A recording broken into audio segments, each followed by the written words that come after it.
A brand new season of Fortnite is upon us, which means new modes of transportation.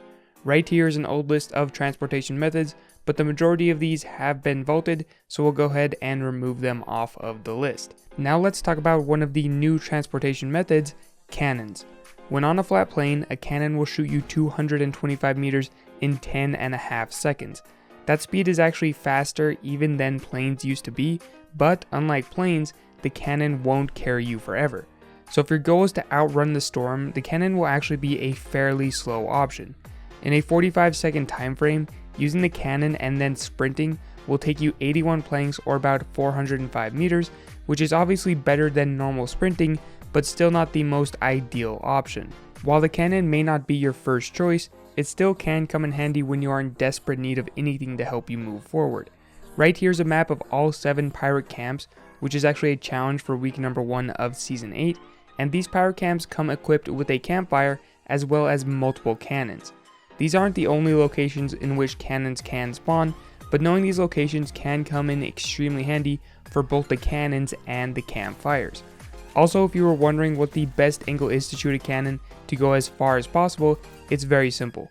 Aim it as far back as it will go, and you will shoot as far as the cannon allows. The next transportation method that is new is the Driftboard. This was actually released towards the end of Season 7. I didn't initially make a video on these because Epic stated that these are only in the game for a limited time, so I assumed that they were going to be gone with the arrival of Season 8. But they are still in the game currently, so let's go ahead and go over them now. The Driftboards are surprisingly very fast, being faster than the Quad Crasher, and being basically even with using a rift and then running. But the advantage of the Driftboard is that you can use it forever, as long as an opponent doesn't destroy it, unlike a rift or a cannon.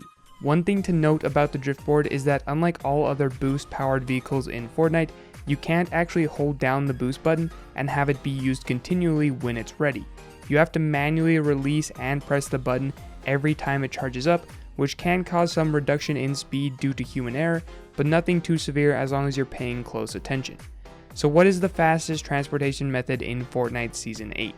Well, I'd have to say that is the Driftboard. It doesn't come close to being as fast as the planes used to be, but it is still a very good option. Right here is a map I put together of some of the Driftboard locations I could find in a short period, but I promise you that there are way more locations than this.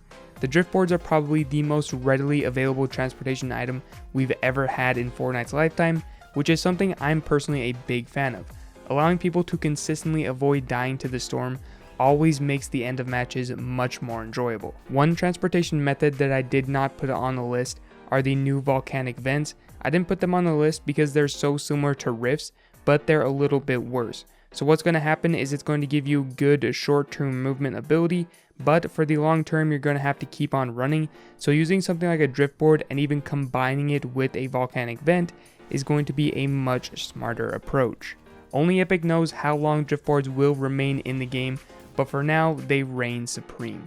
Anyway, that is all that I have for this video. I hope that you found it informative. Real quick, I just wanted to give a big shout out to all of you who use my code in the Fortnite item shop. It's crazy to me just how many of you use my code at the beginning of a new season.